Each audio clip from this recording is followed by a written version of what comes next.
We waited a year for this and it's finally here. The Mimic's Jealousy Chapter 2, and this is how to beat it. Once you go through the ominous looking intro cutscene and the logo shows up, the first obstacle will be these giant dudes with glowing eyes. If you stay in their light for too long, you die. There are rocks scattered across the path for you to use to dodge the light. However, you can actually just stay in their light for some time and still be alive. So in my opinion, you don't have to be too cautious in this step. What I did was just run through the whole thing considering how slow they are. The second bit is a bit harder.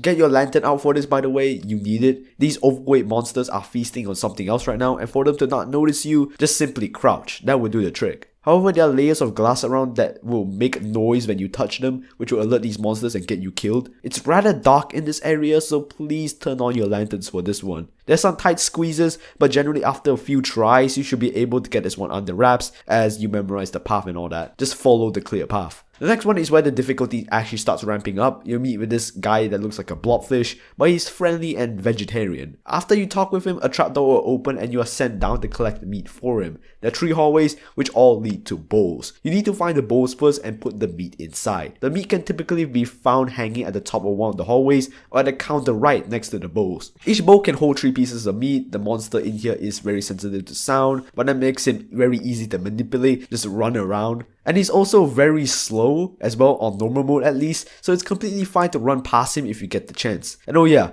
if you're in a tight position, there are closets scattered across the map that you can just hide in, and these will become more important later on in the game. After scooping up the meat and giving it to him, he opens out the exit and it's clearly displayed with a sign. Go to the sign and yeah, that's the meat part done. The next part is the first chase scene, which is the skeleton chase scene. This is the easier of the two considering that it's less lengthy compared to the second one. And don't worry about your sprint because it's locked at 100% for all of it. The usual is here, just drop the objects dropping down. It's pretty simple and it's very similar to the one seen at Jealousy Chapter 1, but the cool little twist they did is adding slides to go on the tables, which can be done by hitting control. It's pretty short and I think with 2 to 3 tries you should be done with. The next part is the underwater world part. It's the chillest part in the entire game. I was mostly just looking around the graphics for the majority of it. There are no monsters in here and all you have to do is turn on all the levers placed around the map. They're usually illuminated with lights to help you identify where they are. Pretty self-explanatory, and after getting all these levers, a door will open and you just need to simply go inside. The next part is the mats part. Your overweight monsters are back from the previous part, but this time it requires a bit more thinking. The triangles at the exit with Chinese letters and a number in the middle of it. However, one letter is missing. You need to substitute it in by changing the letter on the stone. Basically, what you gotta do is find the values of the Chinese letters around the map and change the letter on the stone to make sure that the 3 Chinese letters equal to the number over at the middle. It's basic addition. Of course, the rules from the previous bits apply. Crouch at all times, be wary of glass, but I find this to be simple once you understand it. If you understand Chinese, you have a leg up on this one, and you can just repeat the words in Chinese and the number as well to help you memorize the letters. But if you don't, you can just pull up paint and put all of the letters into one picture. It's randomized, by the way, so every server will have different values. Once you got the correct values, interact with the door and yeah, we move on. This is the cooking part and this is what you gotta do. You gotta put the ingredients in the pot first at the right and then cook them with the stove and then put the cooked ingredients into a bowl. Yes, that's how it works. If you have played any cooking game in the past, it works the same way. Get the order at the top, put the ingredients in a bowl and just serve it to him.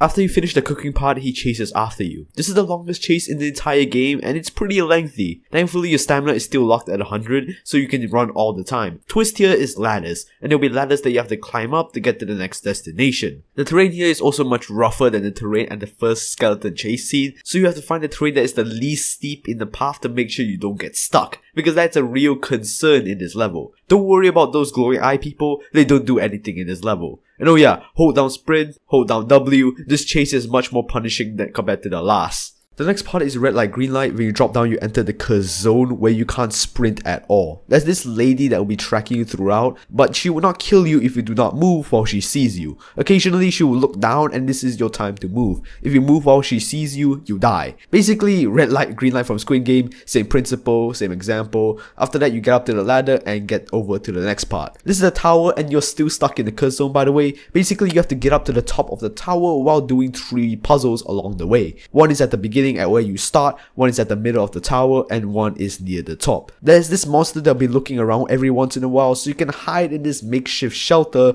to avoid him and make sure you are safe. I recommend to be a bit more daring in this stage. This is because the monster actually takes a long time to check up on you. You can basically run to almost the top of the tower without him seeing you if you're fast enough. The puzzles here isn't that hard, just memorize the patterns and just do it twice. If all the puzzles are done, you can see the exit glowing. Enter that and you finish the tower. Next, the game with CHIHIRO. You have to catch her 8 times, I think. I'm not too sure about the exact number, can someone clarify in the comments. Headphones come in super handy in this level. What you have to do is just follow her giggles to find her. Headphones help a lot because it helps you locate where the giggles are coming from. If you don't have any headphones, you're basically a bat in the dark and can't find her at all. The monster in this part is fast, very fast, but you know when she's near because there'll be things popping up in your screen when it happens. Take advantage of the lockers as well scattered across the map. There's a lot in here that you can use. The girl is hard to spot though, so audio is really the only way that you can use to locate her. The notes part happens after you chase CHIHIRO a certain number of times. The map just gets super dark and you need to find the notes. This part is more frustrating than scary in my opinion